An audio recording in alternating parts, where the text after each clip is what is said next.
Jian Riwan was eating instant noodles at 11 in the morning when his phone rang. He looked at the screen. Mom, he answered with a full mouth.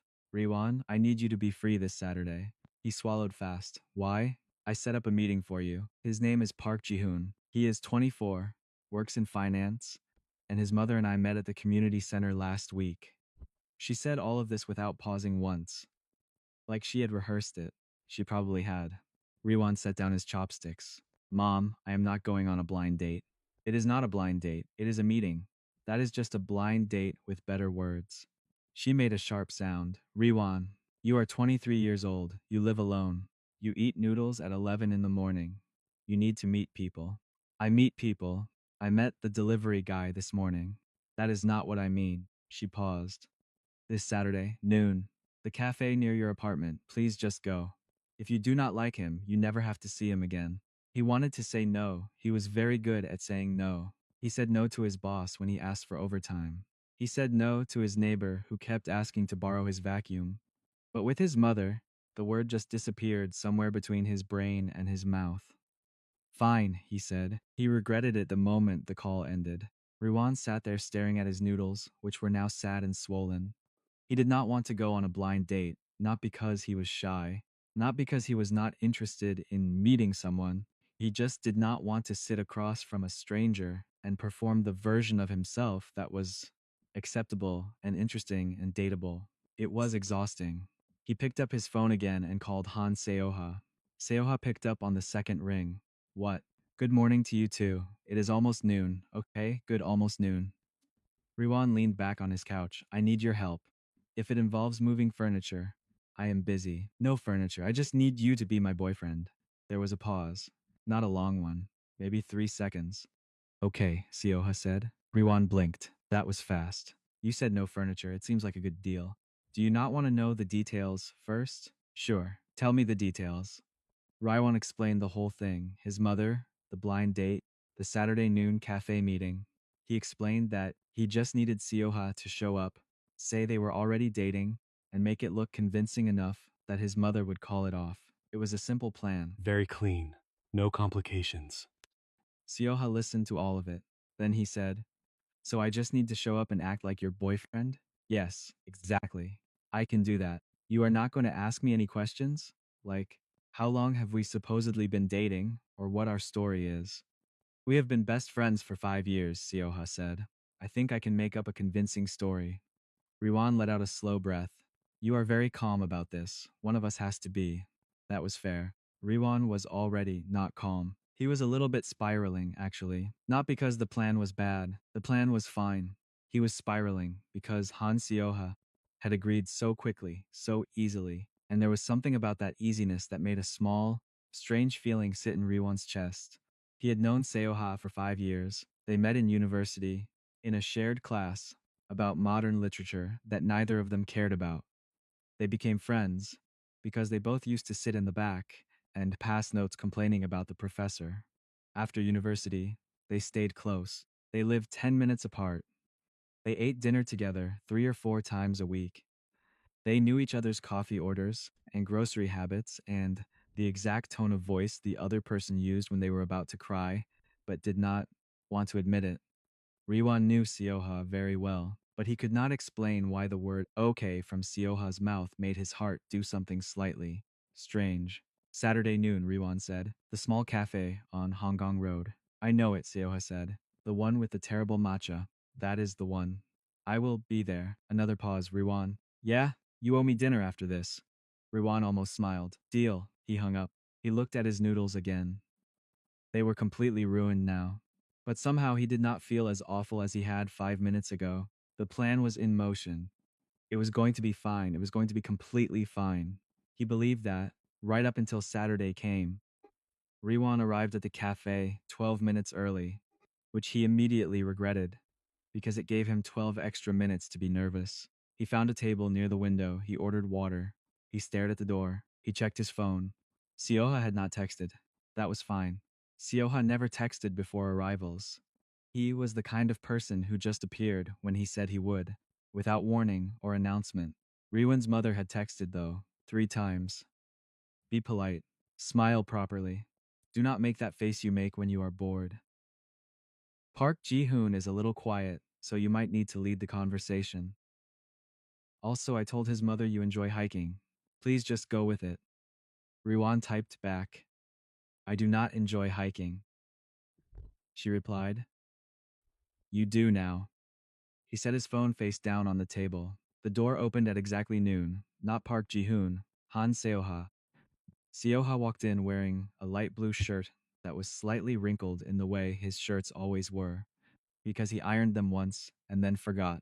His hair was pushed back from his forehead.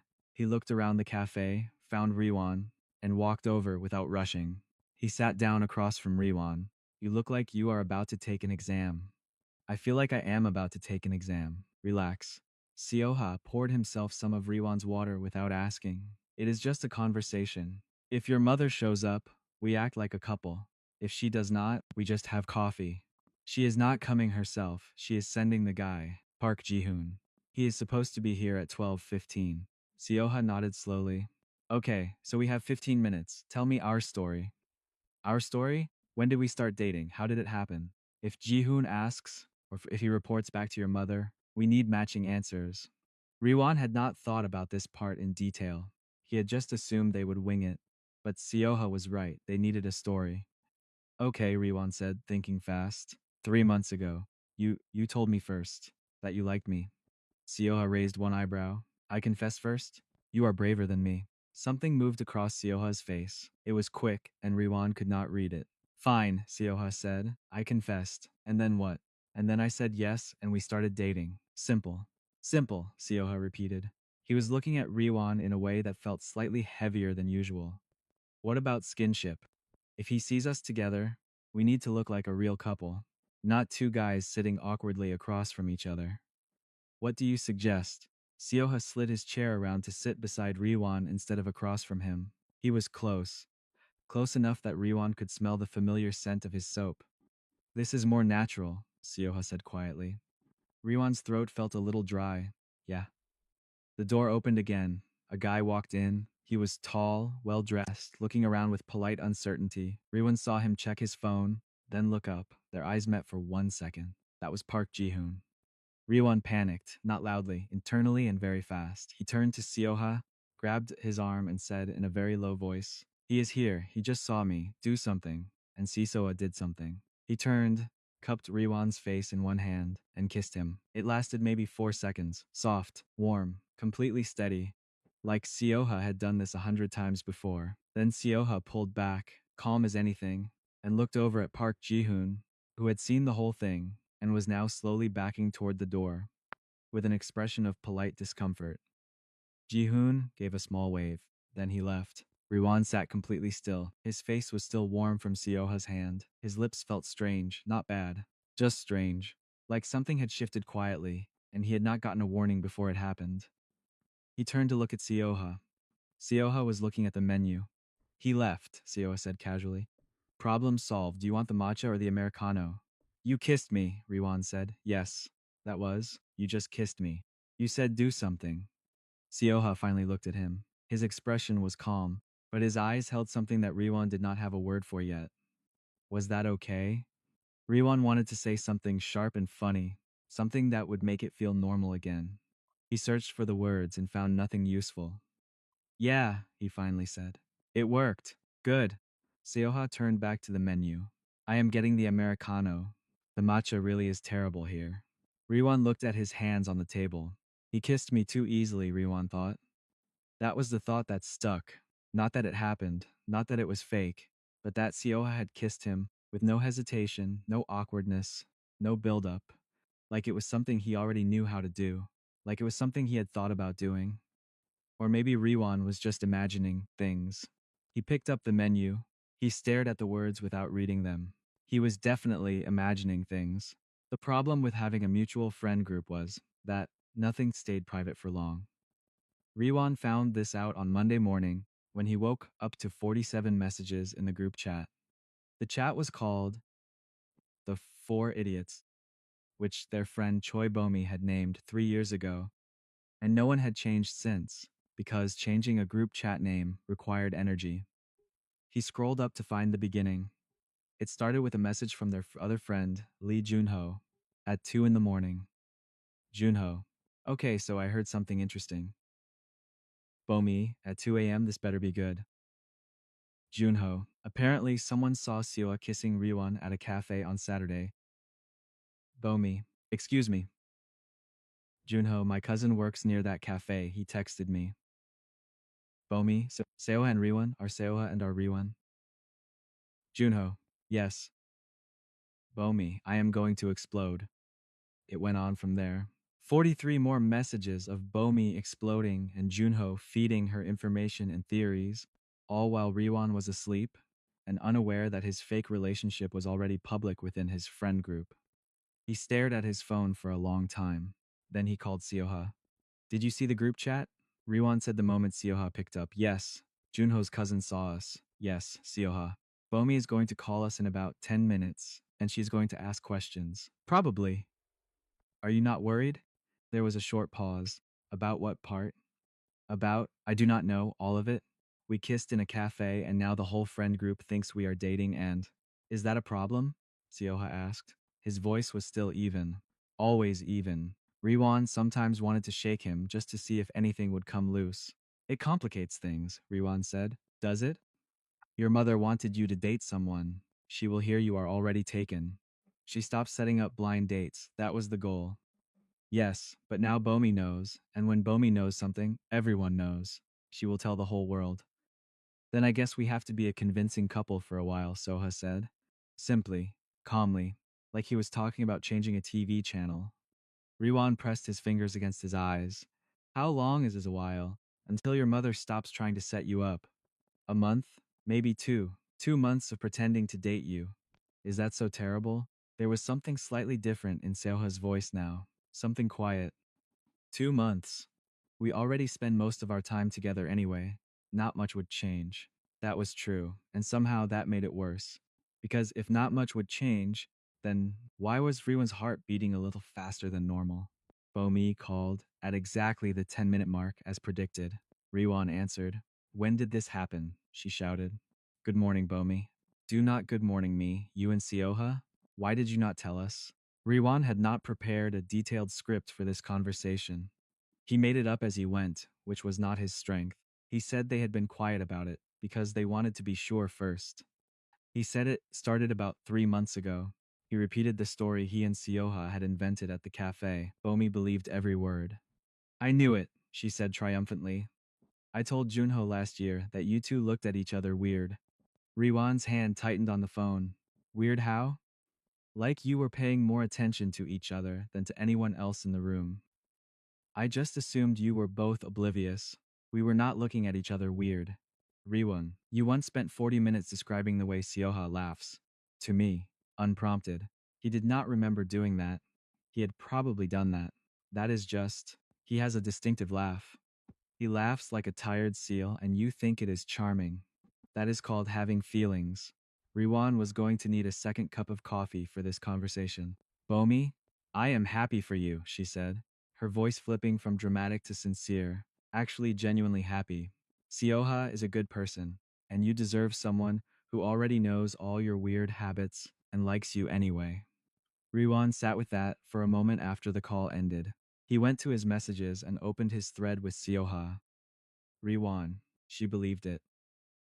Seoha, I know, she texted me too. Riwan, what did she say to you? Seoha, that if I hurt you, she will end me.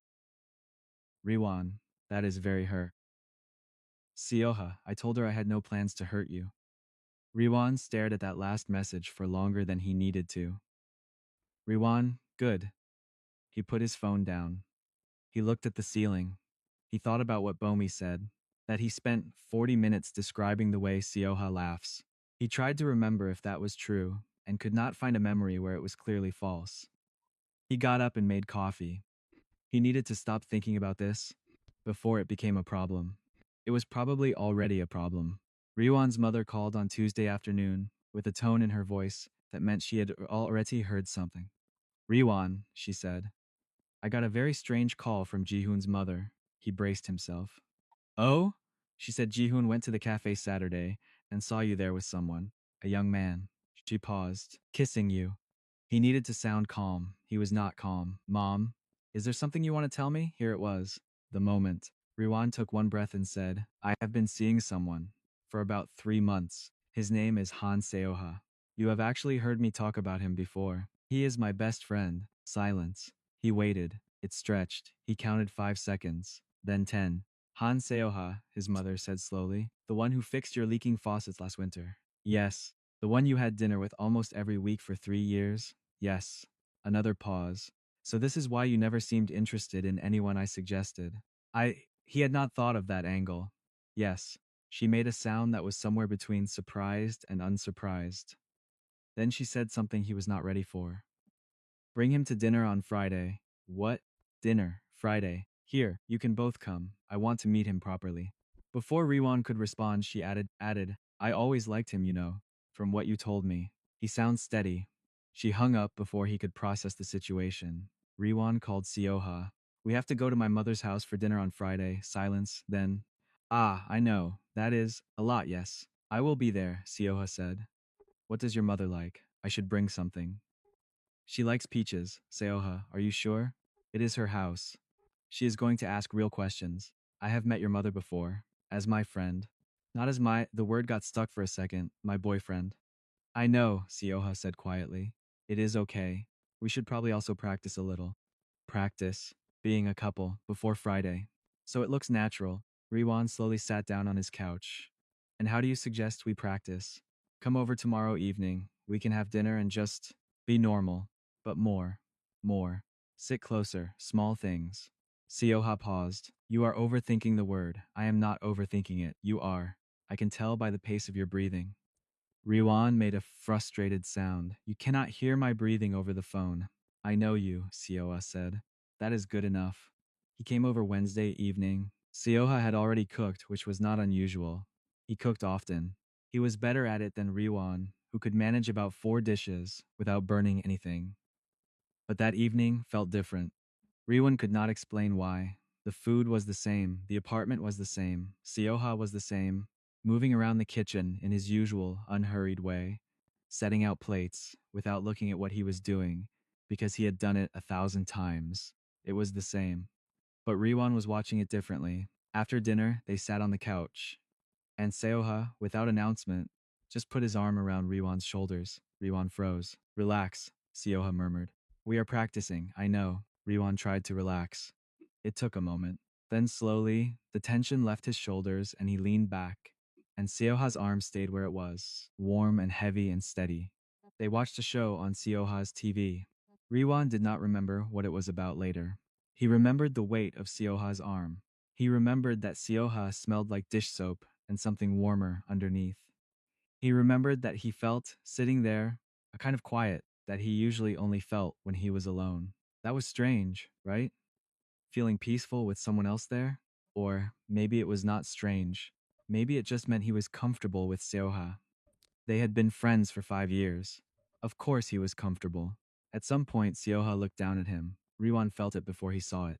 You okay? Seoha asked. Yeah, Riwan looked up. They were close, sitting like this. Closer than usual. Why, you were quiet. I am sometimes quiet, not like this. Something shifted in Seoha's expression. Something careful and watching. What are you thinking about? Riwan should have said something simple. Something light. He should have made a joke. Instead, he said, You kissed me very easily on Saturday. Seoha did not look away. Yes, it was like Riwan searched for the word. Like it was not the first time. The room was quiet for a moment. The TV was still making noise somewhere, but Riwan did not hear it. What if it was not? Seo said. Riwan blinked. What?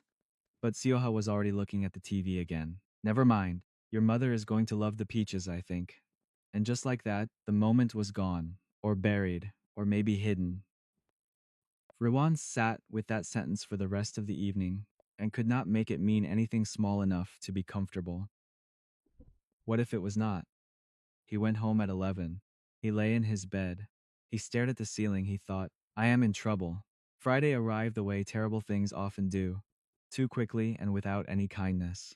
Riwan stood outside his mother's apartment building with Sioha, who was holding a small box of peaches and looking perfectly relaxed. Riwan, beside him was not relaxed. He was doing a very bad impression of relaxed. Stop vibrating, Siohas. I am not vibrating. You are visibly anxious. She is your mother. You have survived her dinners before. Those dinners, I was her son. This dinner, I am her son, and also bringing my fake boyfriend who kissed me for real. And then said something mysterious on Wednesday that I have been thinking about nonstop. Sioha looked at him with a still expression. Did you just say that out loud? Riwan closed his mouth. He had. He absolutely had. I meant, you have been thinking about it nonstop? Sioha's voice was even. His eyes were not. Can we go inside? Riwan said desperately. My mother is probably watching from the window. Sioha looked up at the building. Third floor? Yes. Then yes. Let us go in. He turned toward the entrance. Then he paused and added, without looking at Riwan, we will talk about the other thing later. Riwan was absolutely going to die before dinner ended. His mother opened the door before they could knock, which meant she had been watching from the window. She took one look at them both, then her eyes went to Seoha and something in her face settled, like she was confirming something she had suspected. Seoha, she said warmly, I am glad you came. Thank you for having me. He held out the peaches. I brought these. Riwan mentioned you liked them.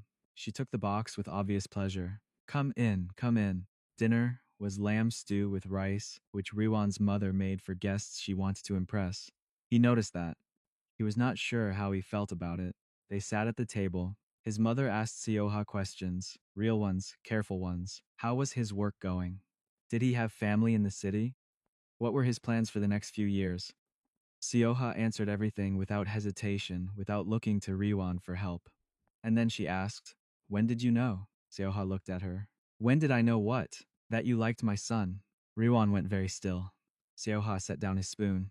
He looked at Riwan's mother with a calm, open expression. Then he said, a long time ago.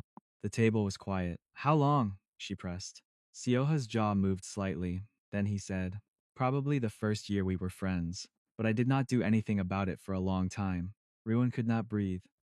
His mother nodded slowly. Why not? Because he was my best friend, and I did not want to change something that was already good. Sioha paused. But some things change anyway. Riwan's mother looked between them. Then she picked up her spoon again and returned to her stew. Good, she said simply. He needs someone patient. I know, Sioha said. Ruan sat between them, feeling like the ground had moved without him. The dinner continued. His mother told a story about young Riwan refusing to eat vegetables until he was 12. Sioha laughed. It was a real laugh. That seal-tired sound that Bomi said Riwan found charming and that Riwan had never properly denied. When they left, his mother hugged Sioha at the door. She whispered something in his ear that Riwan did not hear. In the elevator going down, Riwan said, what did she say to you? Sioha looked forward at the closing doors. She said, take care of each other. She thinks this is real. Yes. They stepped out into the cool night air.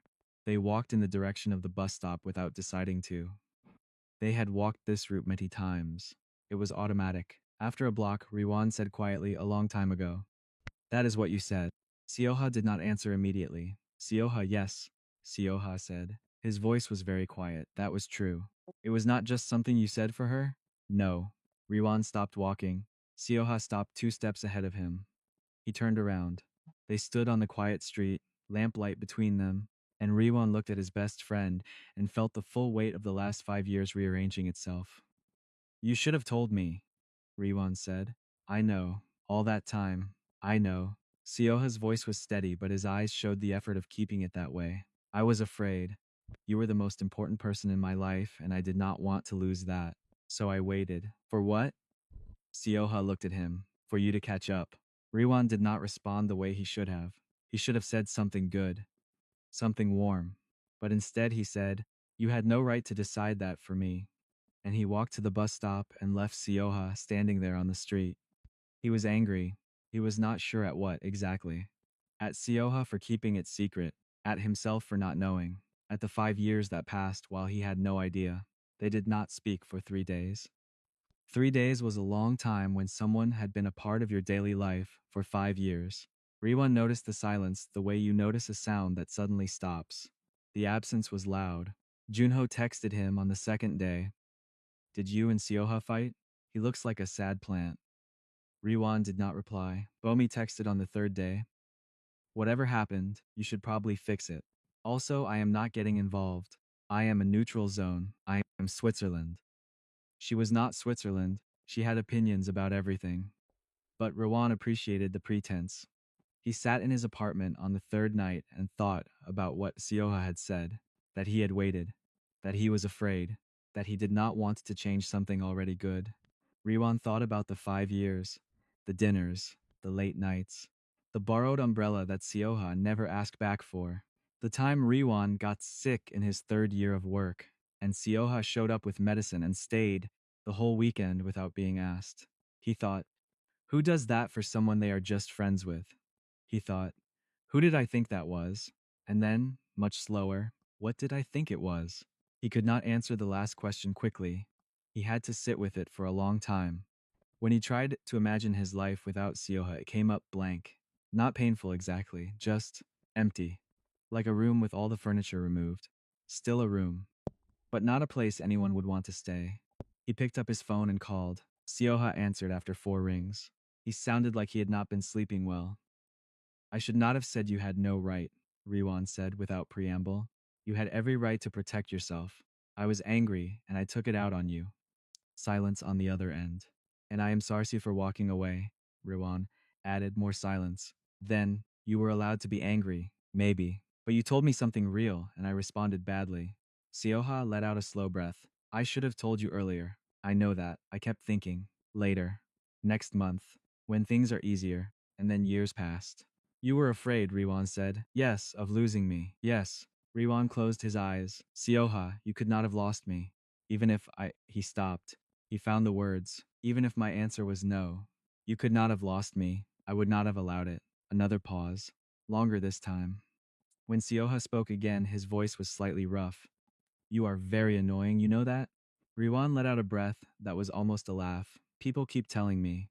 I am also sorry, Sio said, for not being honest sooner, and for kissing you at the cafe without proper warning. The kiss was not the problem. No. No. Riwan's heart was beating at a speed that felt impolite. The problem was that it felt normal. It felt like something that should have been happening already. Sioha was quiet for a long moment. Then very carefully he said, and now? What does it feel like now? Riwan leaned his head back against his couch. Like, I need to see you in person to answer that properly. Tomorrow? Tonight, if you are not busy. Sioha said, I am not busy. Sioha opened the door before Riwan could knock, which meant he had been waiting close to it. Riwan filed that information away. He stepped inside. The apartment was dim, only the kitchen light on. It was 10 at night, and the whole city felt quieter than usual. Or maybe Riwan was just more aware of small things right now. They sat on the couch, not where they usually sat, closer. The way they had sat when they were practicing, except this time nobody called it practice. I need to tell you something, Riwan said. Sioha looked at him, waited. I have been thinking for the last 3 days about whether I have feelings for you. And I realized that is the wrong question. He looked at his hands. The right question is, when did the feelings start? And the answer is, I do not know when. I just know they are there. I know when you kissed me at the cafe, I did not feel surprised. I felt. He searched for the word, recognized. Sioha's expression shifted, just slightly. His jaw tightened and then released. Like something finally made sense, Riwan continued. And then I spent a week telling myself I was imagining it, or projecting, or just confused by the situation. But I was not imagining it. He finally looked up. I was just afraid too, like you. Sioha looked at him for a long moment without speaking. Then he said, all that time I was waiting for you to catch up. I know, and you were? Also waiting, without knowing what I was waiting for. Riwan let out a small, frustrated sound. We are both idiots. Sioha made a sound that was not quite a laugh but was close. Yes. Bomi is going to be insufferable when she finds out. She is going to say she knew before we did. She probably did, Riwan admitted. The quiet settled between them again, but it was softer now. Not the silence of something broken, the silence of something that was trying to begin. Sioha turned toward him. His hand came up slowly, and he pressed it gently to the side of Riwan's face, the same way he had in the cafe. Except this time there was no crowd. No blind date walking through the door. Just the two of them in the dim apartment at 10 in the evening. I want to ask properly this time, Sioha said. Can I? Riwan's chest ached, but in a clean way. Yeah, he said quietly. You can. Sioha kissed him. It was the same, soft, warm, steady. But this time Riwan kissed back, and the difference between that and before was the difference between standing at a window and actually opening it. Everything felt closer. Everything felt real. When they pulled apart, Sioha rested his forehead against Riwan's. His eyes were still closed. It took us a while, Riwan said softly. Yes, but we got here. Sioha opened his eyes. He was close enough that Riwan could see everything in them. The steadiness. And behind that, the something else that Riwan had noticed in pieces for years and never named correctly. We got here, Sioha said. Riwan pulled back just enough to look at him properly. So, for the record, what are we now? Soha tilted his head. What do you want us to be? I want us to stop pretending, Riwan said, and just be this, for real. Sioa's expression settled into something that was not his usual calm. It was warmer, quieter, more open than Riwan had ever seen it. Then we are this, Sioha said. For real.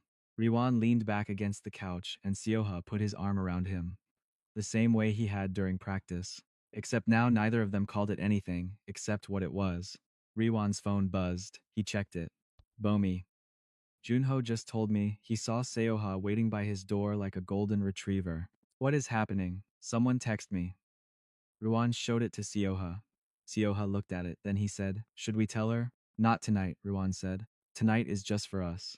Seoha nodded. He reached over and turned Riwan's phone face down on the table. Okay, he said, just us. 3 weeks later, things were different and also exactly the same.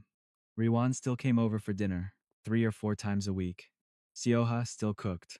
They still watched things on the TV that Riwan would not remember later because he was busy paying attention to the person beside him instead. The routines were the same. But now Seoha reached for his hand on the walk home, and Riwan leaned into his shoulder in the elevator. And in the mornings, sometimes there were 2 coffee cups instead of one. These small things changed everything. Riwan's mother called on a Tuesday to check in. She asked how Sioha was. She asked if they were doing well. She sounded satisfied in a way that mothers sound when they believe something has worked out correctly. Riwan told her they were doing well. It was the truest thing he had said to her in weeks. She also, at the end of the call, said, I should tell you. I never actually called Park Ji-hoon's mother to confirm the blind date. I told her you might be too busy. I had a feeling you were already occupied. Riwan held the phone away from his face and stared at it. Mom, were you trying to make me do something about Sioha? I simply created a situation, she said serenely. What you did with it was your choice. He was speechless for a full 4 seconds. That is manipulation. That is mothering. There is a difference. She paused. Was I wrong? He thought about the cafe, the kiss, the dinner table, the quiet apartment at 10 at night. No, he said, against his will. She made the satisfied sound again. Good. Bring him to dinner again soon. I have a new stew recipe. He hung up and immediately called Sioha. My mother faked the whole blind date, Riwan said. A pause. Then Sioha said very slowly, I know. Riwan stopped. What? She called me last week. She told me. Another pause. She wanted to apologize and to explain. She called you. Riwan sat down on the floor because standing felt too ambitious right now. She called you directly? She said she felt I deserved to know, since I was technically also put in the situation. Sioha's voice was very controlled, but Riwan could hear something like amusement threading through it. She also said she had observed enough of your behavior around me over the past few years to form a hypothesis. A hypothesis. Her word. Riwan pressed his hand over his face. She knew before I did. Apparently, Bomi is not the only observant person in your life. Riwan groaned. I have been managed by my own mother. She asked if I was angry. I told her I was not. A pause. I told her thank you. Riwan went quiet. He sat on the floor of his kitchen and looked at the ceiling. Thank you, he repeated. Yes. You told my mother thank you for engineering the situation that made us happen. Because without it, Sioha said, his voice dropping slightly, I might have waited another year, or two, and I do not want to think about that. The words settled. Riwan sat with them. All those years of dinners and late nights, and borrowed umbrellas and silent comfort, and laughing at things only they found funny. All of that had been building towards something quietly, in a direction both of them had been facing, without realizing they were in the same line. Hey, Ruin said. Yeah, I am glad the blind date happened. Sioha let out a slow breath. Me too. Even though your kiss gave me a minor crisis. You handled it in only a week. Very efficient. Riwan laughed. A real one. I hate you. You really do not, Sioha said, and Riwan could hear him smiling. No, Riwan agreed. I really do not. Later, Bomi found out everything. The fake blind date, the real feelings, the mother who had orchestrated the whole thing. She sent a voice message that was 4 minutes long, mostly screaming. Junho texted a single word. Finally, Riwan showed Sioha the messages. Sioha read them without visible reaction. Then he put the phone down and said, Dinner is ready. They sat at the table. They ate. They talked about nothing important. A movie they wanted to watch, a place Junho had suggested for a group trip next month, whether the rain this week was finally going to stop. It was ordinary. Completely, wonderfully ordinary. And somewhere in the middle of it, Riwan looked across the table at Han Seoha, at his calm face and his careful eyes and his hands wrapped around a bowl of soup, and felt something simple and very clear. He thought, I was not pretending at all. I just did not have the right word for it yet, and now he did. He reached across the table and touched Sioha's hand briefly. Sioha looked up. No words. Just that. The kind of thing you only do when the feeling has been there long enough to come out without effort. Soha turned his hand over and held on. Outside the window, the rain came down clean and steady. Inside the apartment, it was warm, and they stayed like that, unhurried, exactly where they had always been. Just closer now, and honest.